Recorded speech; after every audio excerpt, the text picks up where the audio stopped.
थोड़ा सा दबाव के साथ कामकाज हो रहा है। भसीन सर, एक कमजोरी में क्या आप इस समय एग्रेसिवली खरीदारी कर रहे हो, या फिर ये कोविड का जो स्प्रेड है उसके चलते थोड़ा सा वेट एंड वॉच का मूड है? Good morning. तो आशीष देखिए, the numbers are scary but there is no scare in the end. आज मैं सैटरडे संडे दोनों दिन बाहर गया था मार्केटों में, कहीं कोई रुकावट नहीं है। हाँ, थोड़ा एहतियात जो नहीं बरत रहे थे वो बरत रहे हैं।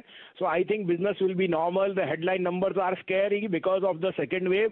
मैं आपको दावे से कहता हूँ next week this wave will start to decline very sharply, फिर आप मौका चूकते रह जाएंगे। तो आज जो ये आपके पास मौका आया है उसको वेस्ट मत आने चाहिए। अगले 5-6 दिन, मेरे को लगता नहीं है 2 दिन से ज्यादा मार्केट इससे ज्यादा रिएक्ट करेगी। Good, get into good stocks, particularly financials, because you will not get an opportunity.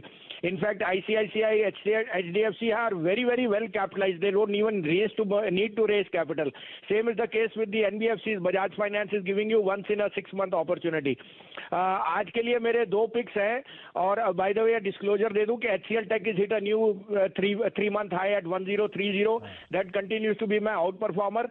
आज के लिए 2 पिक्स हैं, और वो इसी रिलेटेड प्लेस से हैं जहां आउट परफॉर्मेंस दिख सकती है बिकॉज ऑफ द फियर। आप कहे तो मैं शुरू करूं आशीष जी? बिल्कुल सर, वेट कर रहे हैं हम लोग। तो पहला होएगा ब्रिटानिया।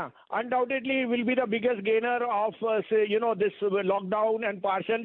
3625-30 में लीजिए, future is at a discount because of the dividend play. 3550 का स्टॉप लॉस है, 38.25 से 3850 का स्टॉप टारगेट। दूसरा प्ले होएगा जो मेरा फार्मा में टॉप पिक है, और वो आज के लिए या कोविड के लिए नहीं है, उसमें जो जेनरिक साइड पे बिजनेस की सैंक्शन आ रही है यूएस से is unprecedented. Sun pharma will be rerated. मैं 850 का टारगेट इस साल में आपको दे रहा हूं, तो अभी तो 609 से 611 में लीजिए। 598 का स्टॉप लॉस रखिए, 650 का minimum target. But if you have the gumption, Sun pharma will be the best performing pharma stock in this 2021। 850 will be the minimum target you will see in the next 4 months. वाह, तो Britannia और सन pharmaceuticals दोनों में खरीदारी करने के मौके, और सन फार्मा अभी भी एक रैंक अंडर परफॉर्मर है, इवेंचुअली अच्छी तेजी दिखाएगा।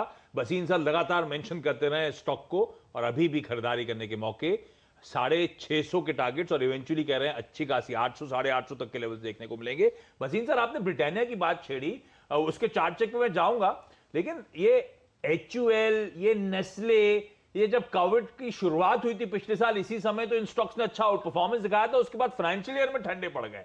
अब इस तरह के स्टॉक्स वापस लाइमलाइट में आएंगे क्या, जो 5-6% के रिटर्न्स दिए थे इन्होंने पिछले पूरे 1 साल में? देखिए आशीष जी, आज में और लास्ट ईयर में बहुत फर्क है, लेकिन क्योंकि एक फियर फैक्टर मार्केट क्रिएट करती है, तो वो कहेगी सेल फाइनेंशियल बाय एफएमसीजी। मैं यहाँ ये कहना चाहता हूँ, अंबुजा सीमेंट 245 रुपए पे मैंने 320 का टारगेट दिया था ईयर एंड पे, वो आज 315 रुपए है। टाटा स्टील 825 रुपए है। मंदी कहाँ है? मंदी मुझे दिख नहीं रही। Global factor are strong. In fact जो ये आरबीआई की रेजोल्यूशन है उससे NPS are already provided for. You can not get a better entry point in to financials in this correction, and you will keep waiting. After the next 4 days, it will be back to financials and NBFCs, which will again start to see credit expand at the fastest. So for the near term, Britannia and Pharma will be an outperformer. Pharma, by the way, anyway is a high. It is going to be one of the legs of the rally, which will continue. तो Pharma में तो कोई रुकावट नहीं है, but in the short run, जैसे आपने कहा, Britannia, FMCG, Nestle, these are the fancied names. I reiterate, don't miss this opportunity in financials. मंदी कहाँ है मंदी? तो भसीन सर, अच्छा भसीन सर को बहुत क्लोजली लोग फॉलो करते हैं। सासबू और सेंसेक्स में कुछ लेडीज आती हैं जो भसीन सर की पिक से अपना पोर्टफोलियो बना रही हैं। क्या बात है। जी जी, तो बताइए, तो 100 स्टॉक होगा उनके पास।